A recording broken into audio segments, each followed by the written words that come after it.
Good morning. It's not Monday, it's Wednesday, December 13th, 2023. My name is Terry Morgan. We are here to practice Xingyi. This is the second class in my new series, and I want to point that out for a couple of reasons. One is that it's the second class in a new series, and two, that idea of beginning and where we start, how we get started, what we do at the beginning, and how that process of getting started helps us develop our skills and helps us sustain those skills over the long term. That idea, the beginning, right? I'm putting this down. At the beginning,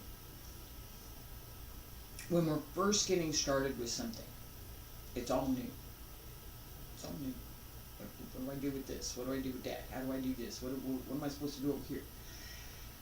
As we learn a little bit, we get comfortable with that part that we've learned.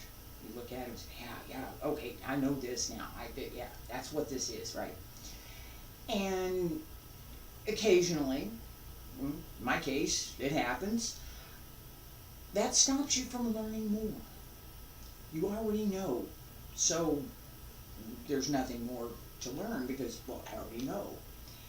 And that's going to be part of the class today, that part of I know versus I need to learn and practice.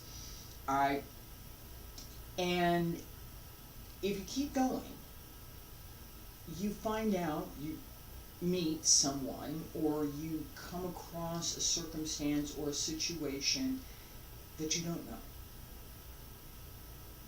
and you learn something new, and that opens that entire spectrum for you to be able to look at what you have and say, well, yeah, maybe I don't know it all, right? That recognition, I don't know it all, is what will help you learn more. It seems contradictory, but it's not. All right. The purpose of practice. What are we doing in practice? I show up here and say, hey, this is practice. This is not a demo.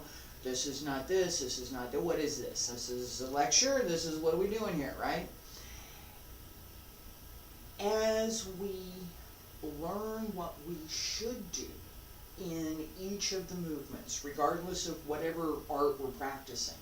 This morning it's Xingyi, but regardless of whatever art we're practicing, as we learn what we should do in each of the movements, we have to practice that.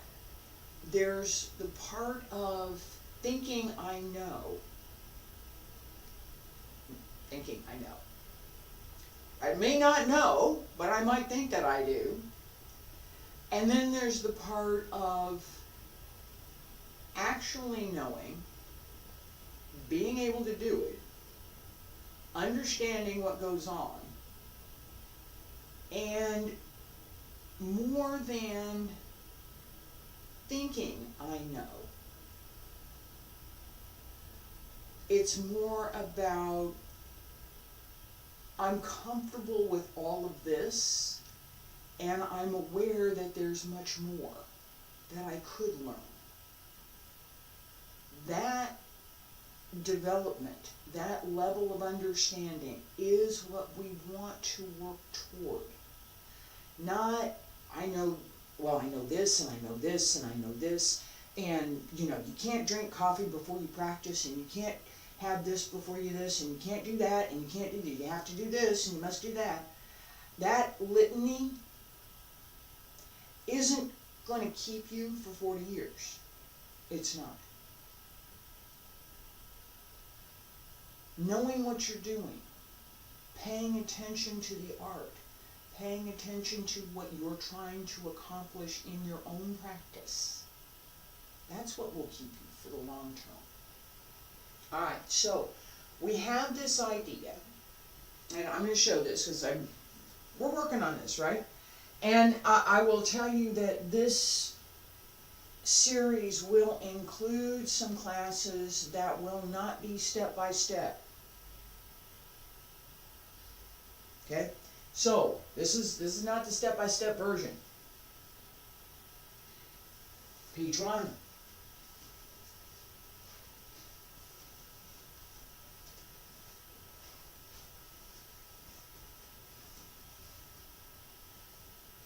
Page 1. How do you do that? Well, I start with my right foot back, left foot front, left hand front, right hand back. I need to know this posture. I need to know what that is to start. The Xingyi bull here.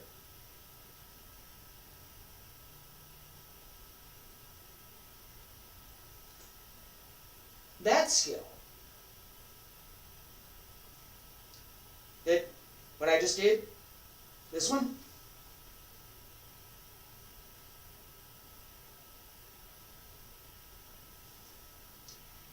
is something that we have to practice. It's not, oh, I know I'm going to step back and I'm going to set my foot and I'm going to set my hand, and my resulting posture is going to be Xingyi bull. If I think through all of that, it's never going to happen. It won't. It's not. I have to think through it at some point to learn it. Once I learn it, I need to move past just understanding the litany that goes with, and know what to do. This is what I want to do. This is what I do. That connection with what we have in mind, what our intent is fundamental. It's fundamental. It's not a separate thing. It's something that I learned later. I had been working on quite a few things before I encountered the idea of Yi, Xin. 心要是这一点空的要发松，平安。心，心里也就是脑子的心，还有意念，意念是最重要。意念是我喜欢做什么，我有什么安排，我的力放哪儿，我的意向上，这样呢，我可以明白，这样呢，我可以做这个动作。就不动的这个字，动作是空了。I'm not going to immediately translate all that, but basically it's the idea that we need to pay attention to what's going on in the mind, we need to pay attention to what's going on in the body, we need to pay attention to what's going on with the intent and with the thought process behind that. What am I trying to do? But literally, what am I trying to do? With that, and that's true for everything. It's particularly true for all the internal arts. What's that intent? What's the intent that goes behind? 意念.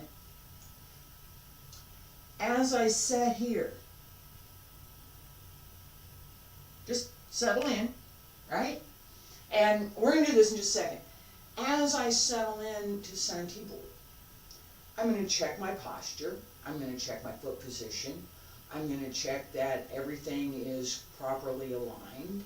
I'm going to check that I have my breathing well regulated.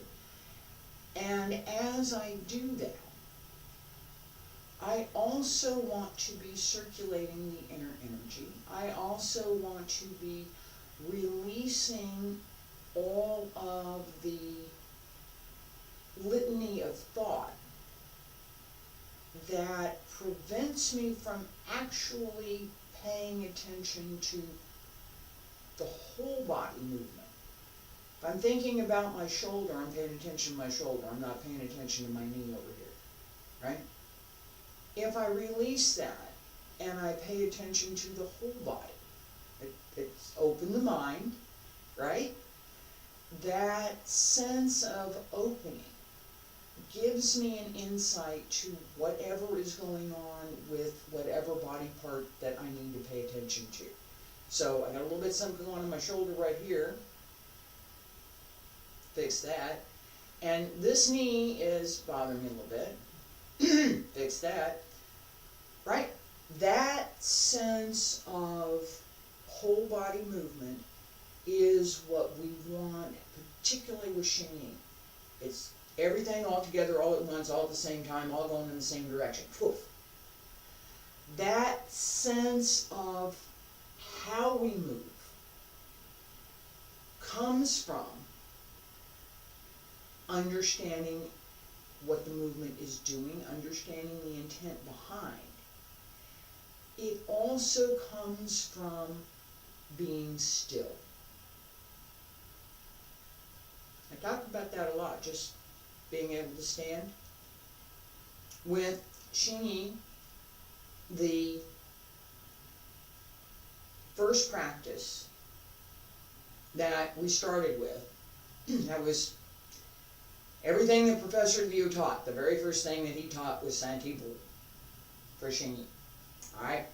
So, what is Santi Bu? We're going to practice. I've gone over this before. I'm going to go quickly. My feet are together. Right foot to 45. Left foot up to the toe. Put the heel where the toe was, put it down, pick it up. Put the heel where the toe was, put it down, and slide it back half a step. If you bring your foot back, your heels will meet.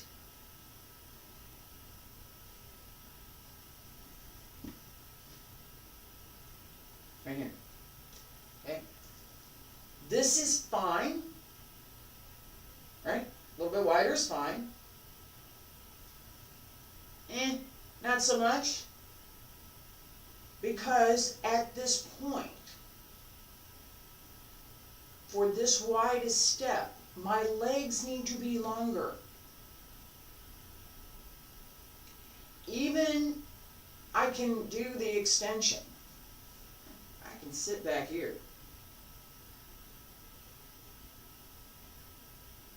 Alright? Even with this, I'm not practicing something that is going to result in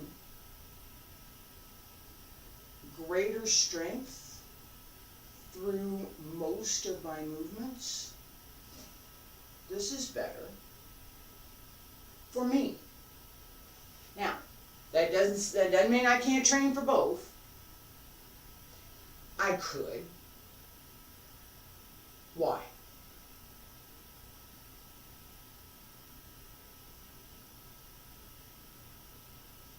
When I was younger, absolutely.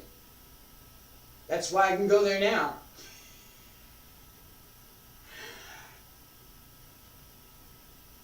But in practice, most of the time we're going to work within what's more of a, I'm going to call it a natural body placement, body position. So here, not so much here. It's correct. My weight distribution is correct. My posture is correct. My foot position is correct. There's nothing wrong with this stance. It's wider than what I would normally work. I'm here.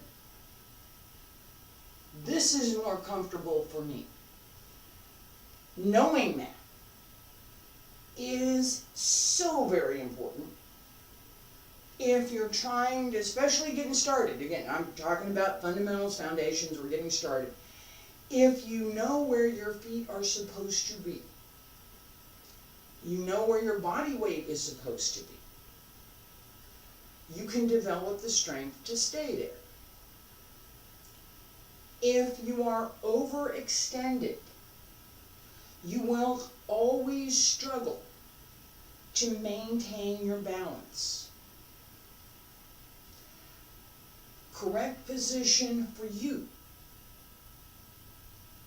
has to do with your foot, your leg, how tall, how short, how long your leg is, how short your leg is. That position, excuse me, that position is something that you find and you develop as you develop your skills. It's not something that I can say, well, all right, it needs to be X number of centimeters. That's why we're using your foot, not my foot. It's your foot. All right, so turn it out here. 1, 2, 3. Pull it back. Here. 1 and 2, and pull it back. Both of those are fine. Again, further extension is okay.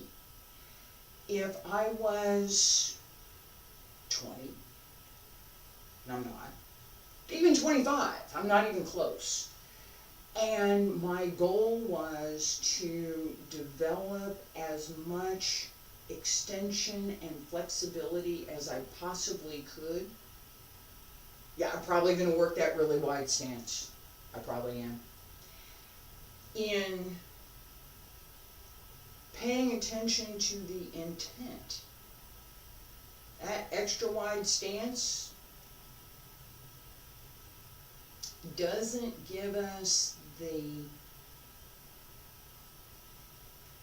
physical, I'm thinking here, trying to figure this out. The physical properties of movement from that extra wide stance are not as strong as the physical properties that come from a more balanced stance. So I'm here. Let me settle down a little bit more here. There we go. 65, 60% of the way to the back, 115. Okay, move it over a little bit. All right. Set.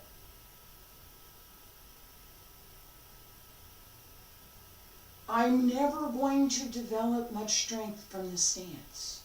No. It's too wide for me. Here. How do I tell? How can I tell? From the shoulder to the hip, from the hip to the heel. That should be strong and solid. In the front, through the knee to the heel, because the foot's just behind the heel, so through the knee to the heel, and up through and extended out into the front hand. If that connection is physically solid, I can feel it, it's strong, this has got something. Right?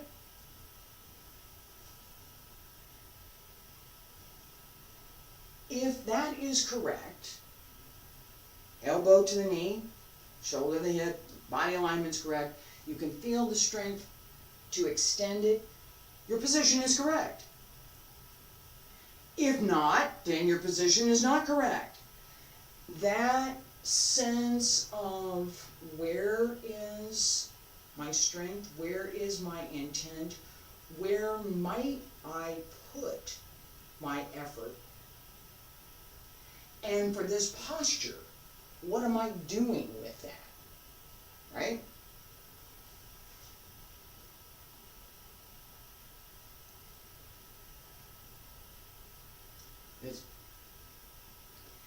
Each time I step, I tend to go back with my right leg, so there's that.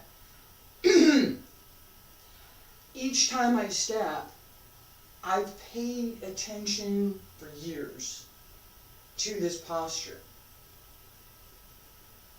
So I know where it is. I don't have to guess. It's just there.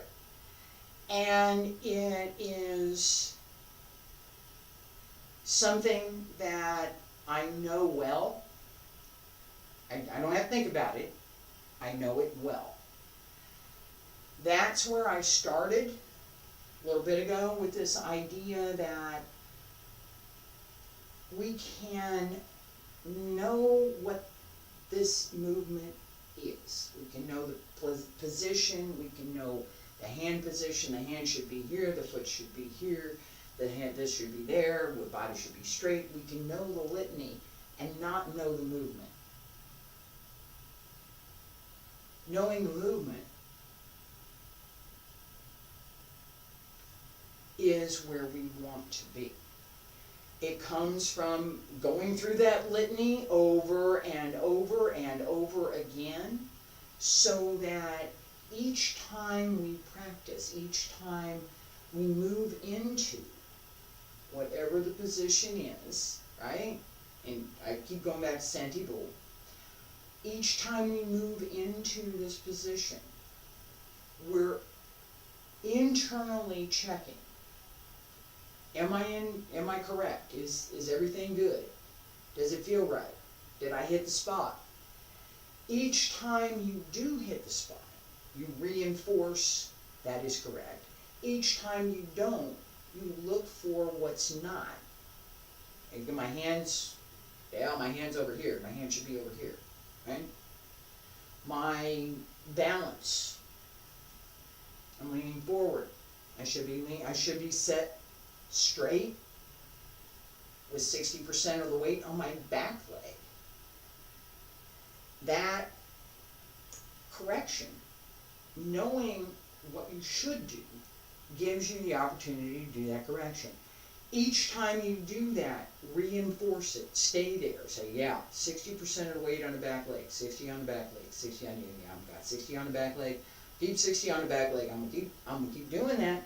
I'm going to remind myself that I need to put 60% of my weight on my back leg.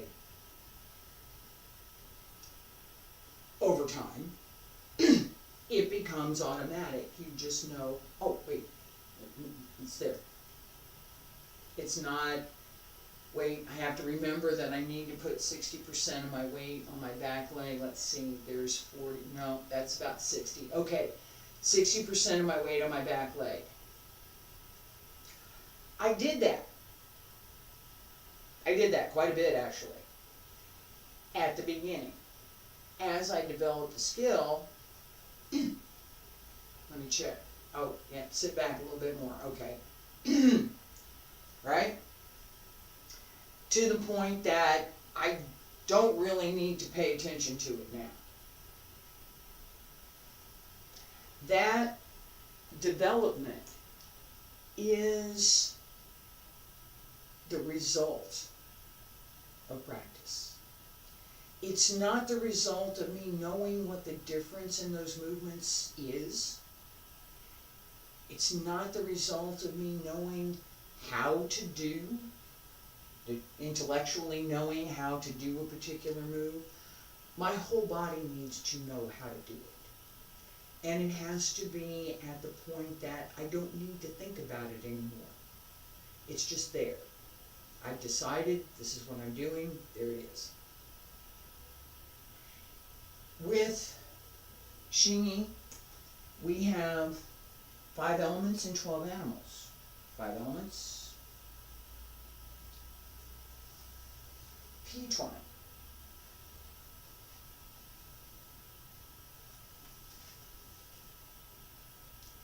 P means split As with an axe, to split a piece of wood.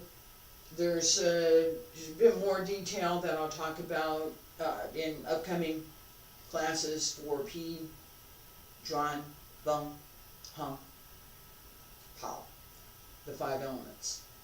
As we go through each one, I'm going to connect up with some of the recordings that I've already made so that there's a more complete archive for each of the 5 elements as well as the 12 animals. We're going to work on that after we get done with the 5 elements. Alright, so Pi Chuan, Zhuan Chuan, drill,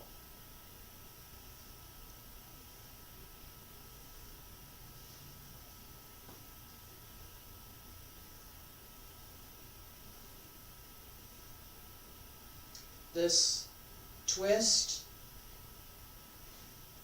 comes from the center, comes out from the lower dantian, and connects here through the fist as you extend. I was just talking about that with Santibo, the idea that you should be able to feel this connection. There should be strength in the arm. There should be a bit of effort, not tight, but well-placed effort. And there should be behind it the idea that strength, solid,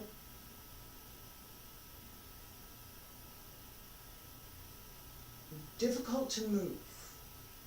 Immovable is a good idea, but difficult to move is, I'm gonna go for that.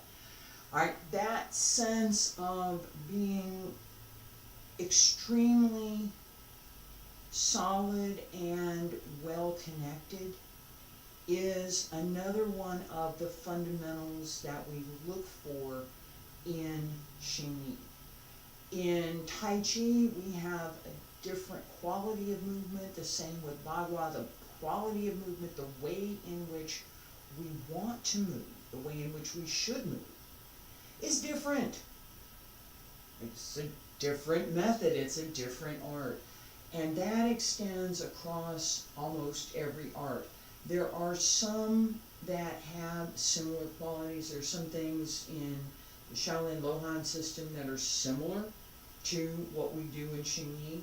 That strength and the physical connection through the whole body is something that the Lohan forms require as well, and so does everybody, pretty much everybody else. The way in which we manage that strength is through the lower dantian, not through the middle dantian. That's one of the key differences in the internal arts compared to many of the external arts. Their focus is on the middle dantian, our focus is on the lower dantian. That development of the connection between what we're doing and what we're doing outwardly and what we're doing with that internal energy inside the body is fundamental for the internal arts. If you don't know what you're looking for, you're not going to know what to pay attention to. And that is an unfortunate consequence of language and translation. There just isn't that much that's been translated to English, to Western languages even, on many of these arts. It's well documented in Chinese. Alright, the 5 elements. Pi Chuan, metal. Zhuan Chuan, water. Beng Chuan, earth. Wood, not earth, wood. Beng Chuan is earth. Beng Chuan is wood. Heng Chuan is earth. That's my brain jumping too far ahead in the series, alright? Beng Chuan, wood.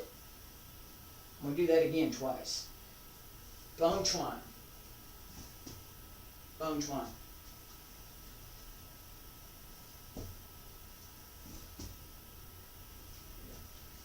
Bong Chuan, wood.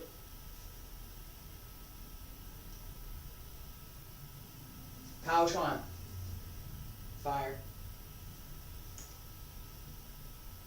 Hung Chuan, earth.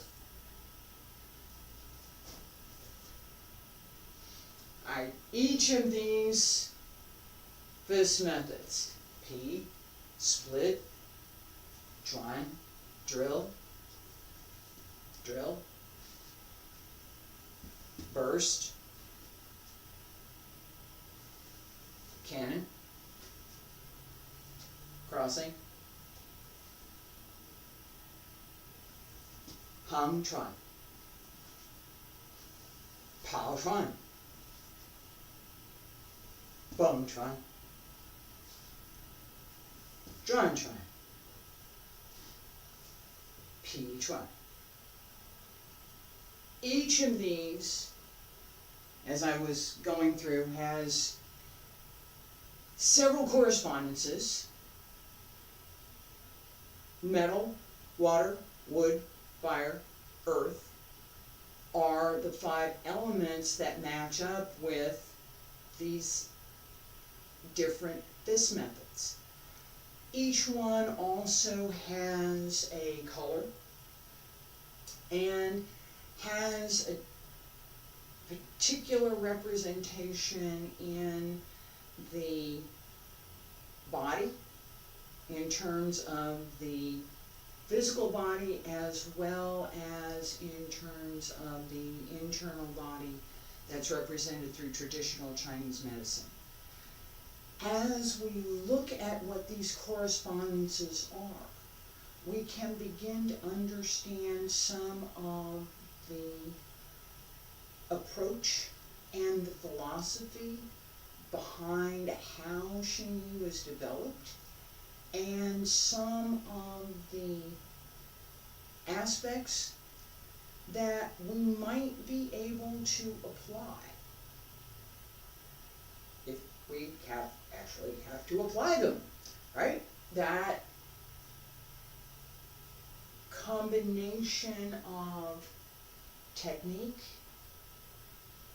and understanding of what we might be doing with that technique and why we picked that particular technique.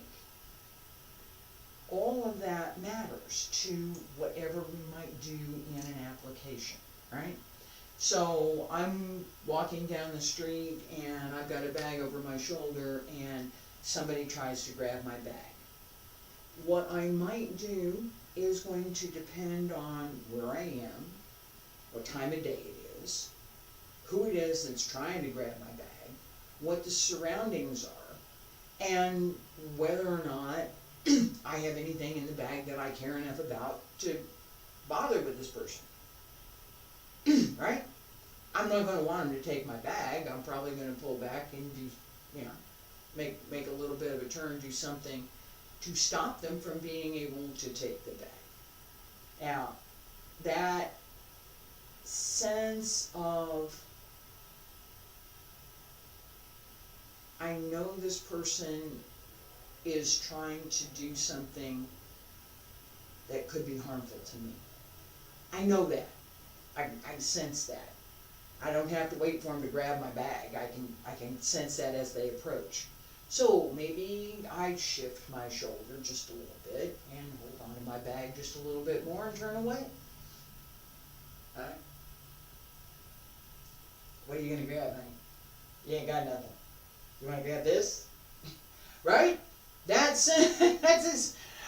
sense of being able to counter without needing to be overtly engaged is absolutely something that we develop as a result of doing all of the extensions and all of the practice that we're doing, right? My sense of placement and position, Santi Bull, gives me an awareness of what's immediately around me. I'm paying attention to standing there. I have to be aware of it. It's stuff that's moving. It's going. I have to. And I need to not allow that to intrude, but actively work to let it pass through. It exists, it's fine, it's going, goodbye. That process, so that I maintain my own concentration, my own practice, my own focus on what I'm doing right now, is something that, oh boy, did I have to develop that. Alright, Santi Bu, we're going to do about a minute. Okay? I don't have a timer right now, but we're going to do about a minute. Each side, start with the right leg back, left leg front. Not too wide, not too narrow. Use a little, little bit of effort, right? Not too much. Get comfy. Make sure your feet are in the correct position. Make sure your legs are in the correct position. Check your hip. Left hand front. Right hand back. Both palms align with each other. Front finger aligns with each other and with the nose. Body has got just a touch of a turn to the back. So not too straight and not turned out here. Just a little. Comfy. Stay there. Breathe.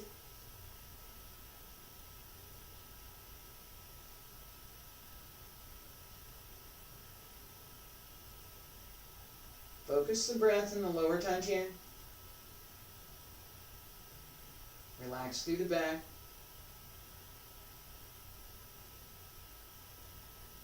Pull up and in through the back of the leg.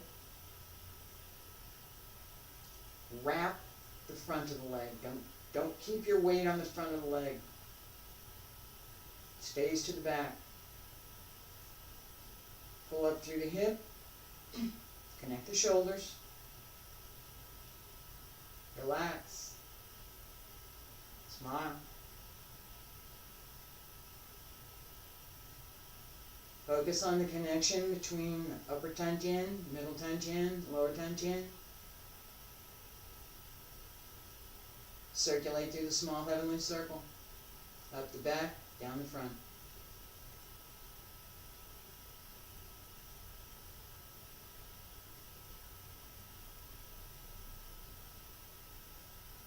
Open the centers, open the gates. Connect the energy in the lower Tanjian. Circulate the chi.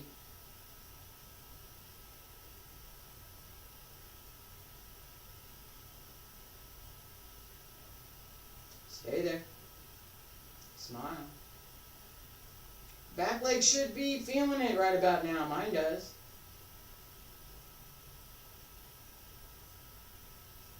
Alright, and just about now. Do the back leg. Pull in. Other side. Get comfy.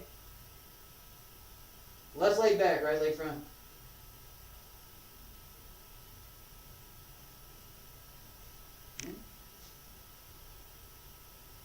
Yeah, get comfy. Check your feet.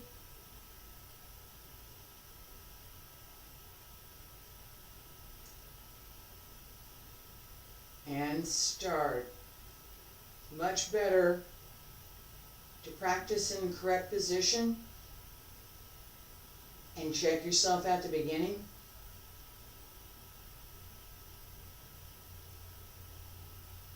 Than it is to practice in the incorrect position and find out later that, well, that's just not quite right.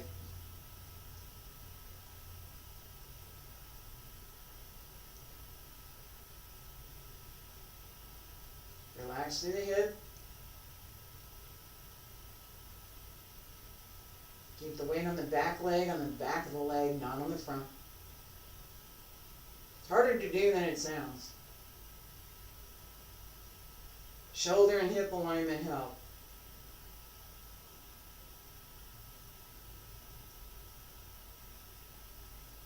Don't lose that 40% on the right front leg.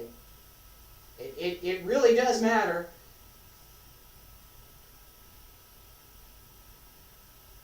And you pay attention to that right elbow so that it's not turning out.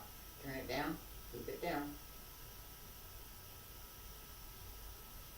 And we're just about done, all right? And shift back and close. That practice is something to develop over time. It's not something you can say, you know, you may have done some other practice and you may be just fine. It was great, no problem. For the most part, you know, I would expect that about halfway through each of the sets, there was some wobbly. There's almost some in mine, so I'm going to expect the same for yours. That practice is what takes care of that. It's not knowing what you should do. It's not, as I called out some corrections, it's not knowing that I need to keep my leg I need to keep my weight on the back of my leg, not on the front. This pulls up and wraps to the outside. This holds and suspends. That understanding of how the muscles should work so that they're doing what they can do easily and in the most natural positions possible. So they don't bunch, they don't grip, that your muscles work through your body in natural alignment with your body so you can do more. That gripping, Godzilla, man, right? No, we don't want anything that even comes close to that. Everything should be smooth and flexible, including strength.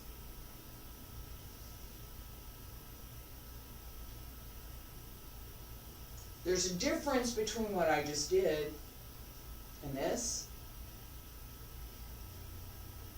The first one has a lot more strength to it.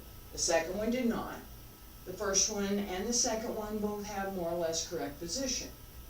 That intent behind and flexible strength, tensile strength, so that as you're moving, you have more strength that does not require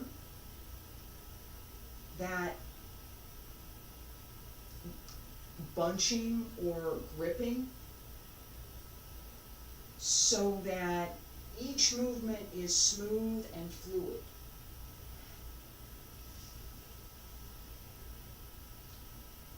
Tron.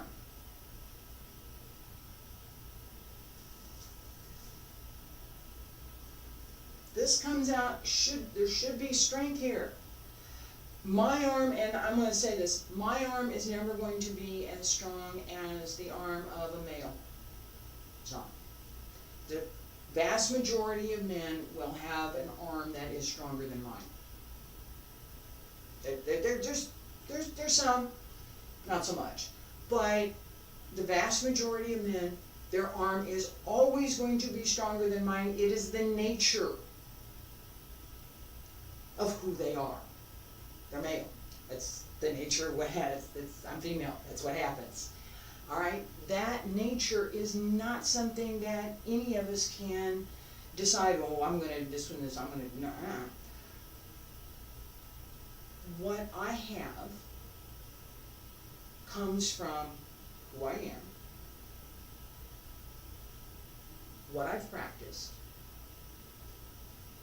and it's informed by my humanity and my personality. Everything I do. Each person has their own, right? Their own personality, right? If my body type, like physical body, this has nothing to do with how I feel about myself. This is physical body. My physical body is what I got. That's it. Is not male. I am not 6'2", and if I weigh in at 250 pounds, I'm way overweight. It's not going to happen. All right? There are lots of males who are 6'2", 6'3", and above. My grandson is one of them, right? And they can carry 250 pounds and not be worried about it. It's fine. I can't. That difference, and I will say also, if I think about my gender, female, there are many women who are 6'2", much bigger than I am, and their arms are stronger than mine too. All right? That difference, if I match myself, okay, I take my height, my weight, and I match myself to someone who is male, who's also trained, his arm is going to be stronger than mine. If I match myself to someone who is female, it's a toss-up. It really depends, because it's part of our physiology that I'm talking about. It's not something that is possible to develop.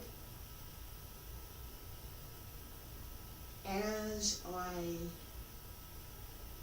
am focused on what I can do, I have to understand that part of my body.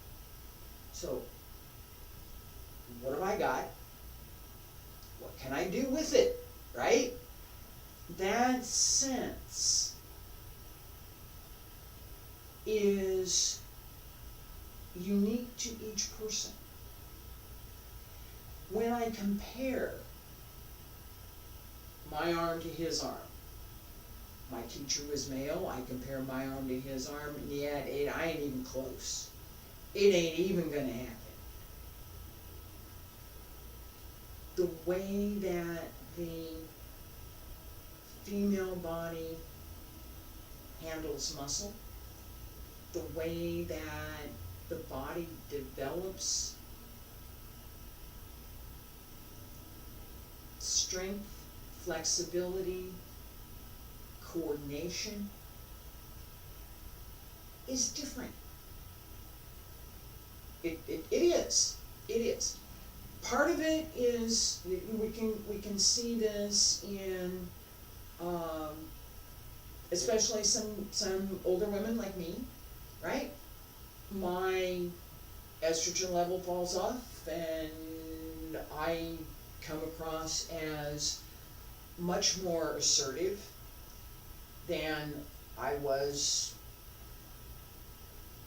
30 years ago. I do. Well, there's also part of getting older and just, I really am, this is who I am now, and that's it. There is part of that. And there's part of understanding how the body develops, so that if and we see this in athletes as well. If I want to increase my strength, I'm going to take some hormones. You know, that is part of our nature. Which hormones do I have in my body? How do I, as an individual, How do I handle myself? How do I present myself? What do I do with what I have? Right? That's the me part. The comparison part, which is where I went off on this, is my arm. Xingyiquan, drill. If I'm using Hengchuan, Xingyiquan, drill. Hengchuan, cross. Hengchuan goes across. Drill goes, twists in and out. Either one of those requires a whole lot of arm strength. Part of Xingyi, that arm extension, the whole body goes. That is not the same type of strength through the arm that I need for Pao Chuan. Right? This is a little bit closer in, right, as I come across. Now I could go out on this side as well, and I would end up with the similar kind of, and no, yes, I would end up with a similar dilemma in what about my arm? My strength comes from that whole body movement. It's never going to come from any body part that I have. It's not. That recognition is something that I hope everybody gets to at some point. What can I do? What do I want to try and do? If I develop this, can I get good at it? What can happen? Can I get myself in trouble? You could. How do I not get in trouble? There's a better question. Each level of practice gets us a little bit greater understanding of what it is we're doing. Santibo. Where's the hip? Where's the legs? Am I in a good position here? Right? Pull in. As I pull in, sink, and the hip turns to sit. I'm going to use that back leg. Pull in. Both hands hold the fist, and I'll talk about that in a second. Both hands hold the fist. Sink. Front foot goes first with the front fist.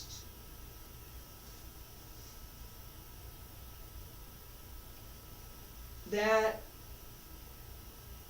pull in, wait, go, is part of the sudden and prompt nature of Xingyi.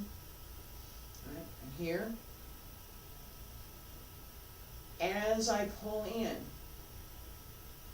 the sits, turn just a little, sink into the back leg.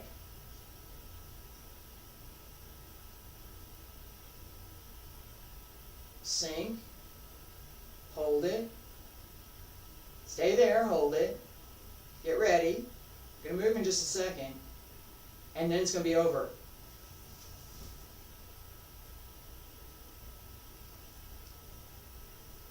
That effort, hold it, hold it, hold it, let it go, is foundation for pretty much everything I've ever seen in any system of Xingyi. The way we do each movement and some of the particulars, yeah, there's some differences, but that prompt, sudden, quick, you're there before, you're just there. Go. Being able to do that. Right foot back, left foot front. Left hand front, right hand front. Check your posture, check your position. Pull in slowly. Check your weight to the back, because you got to move the front foot, right? Front foot moves, comes through, and step. moving slowly, not trying to use force, not paying attention to the dynamic of the movement, not paying attention to where my strength is, where my this, you're paying attention to the movement itself. That's where we have to start. If that's not correct, the rest of it's not going to be. In teaching years ago, I had a student studying Xingyi. He came over and said, "Teacher, I was over at the park over here and I met my friend from this other class and he wanted to see what I was learning, and I showed him. We showed him Xingyi, right?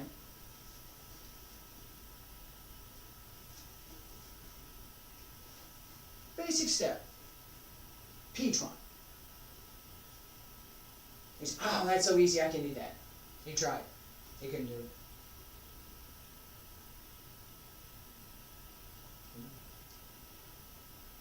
Oh, well, that's harder than it looks.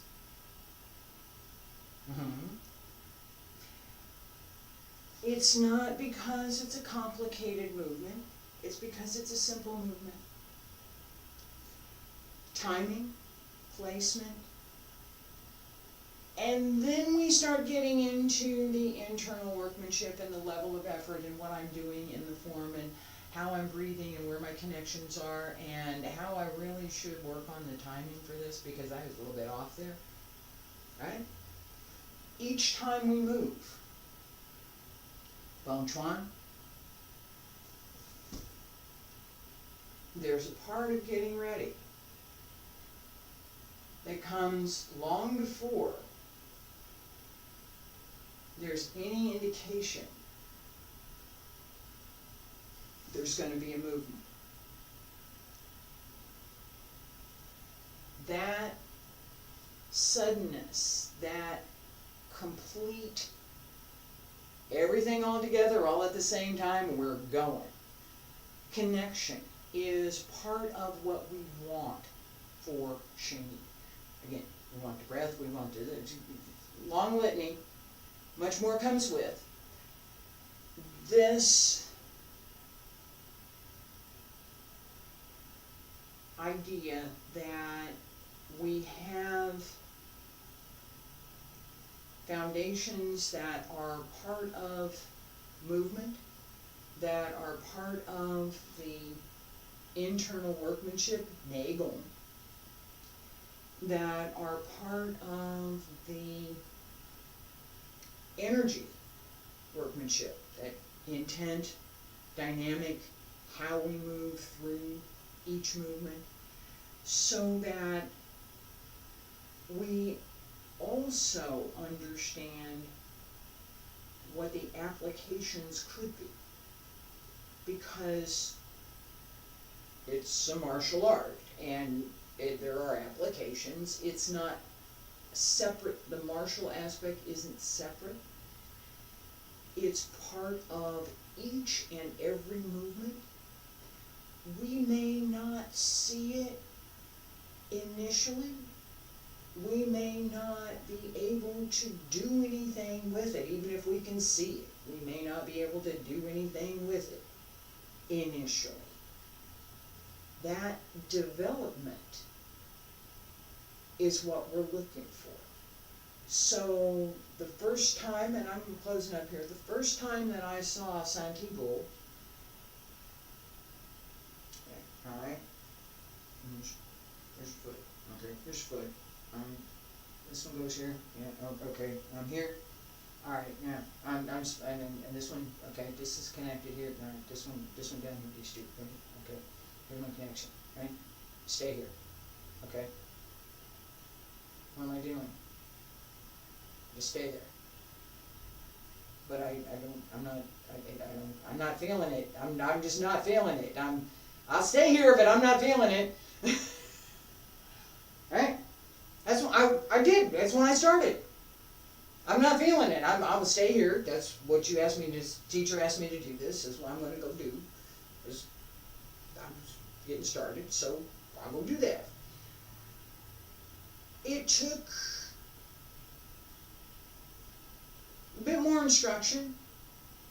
It took me a little bit more to learn enough Chinese so that I could understand what Professor Lee was telling me. Alright? And then it took a bit more practice for me to get to where I am today. It's not, I know it intellectually. It's, I've done it so many times, I know it. There's no question, it's there.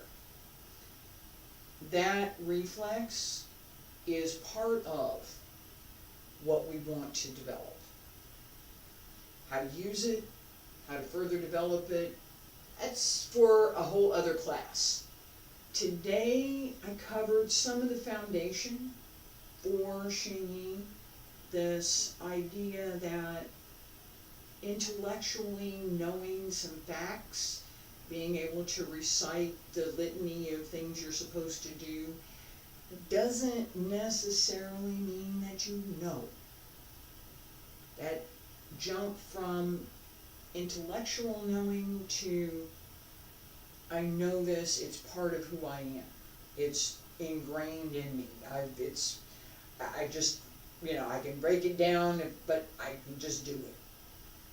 That jump is one of the jumps that we want to make as we progress in our level of understanding and our level of practice.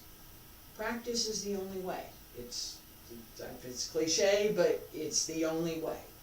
If you don't practice, you can still understand some things, but you won't be able to fully know it. You won't be able to fully do it because your body won't be conditioned for that. That's part of practice. That's part of what we're working on, and that's part of what I was talking about with this idea of placement, position. What do I do with my hands? What do I do with my feet? How do I set into Santibu, and then how do I stay there? 有人能说，这个人他学习哪儿？他学习什么动作？他不可以听明白，他听明白是很低，就不可以很高，就必须很低，因为他不会，我会。That conversation too, that bridge of language. I've talked about it repeatedly. I'm going to keep talking about it. Without understanding the fundamentals for what we're doing in the context that we have. This is the same for ballet. This is the same for many different arts. The foundation of the art comes from the culture that it was developed within. So we've got Chinese culture for this one. In the language itself, 放松, relax, but it doesn't really mean relax. 放松 doesn't mean relax, but that's how we translate it. Alright, that 五技, I talk about this in Qigong class, 五技. 五技开王技开tai chi. That philosophical element in the name of the form doesn't come across unless you understand that that exists, that there is a philosophical element in the name of the form, that you know what that means, and that you've got some idea of how historically that is connected to the art. That's still a huge gap between the understanding that someone who's grown up in the culture and someone who's trying to learn. That gap is still, it's still pretty wide. I'm trying to bridge some of it. I hope that I'm succeeding a little bit. I welcome questions. I welcome comments. I hope that through these series that I'll be able to provide a good foundation for anyone who really wants to learn and study any of these arts. Today we talked about Xingyi. In part of that context, there are points that apply to any martial art. Thank you for being here today. I'll be back tomorrow with Tai Chi. I'm going to start with Yang style Tai Chi.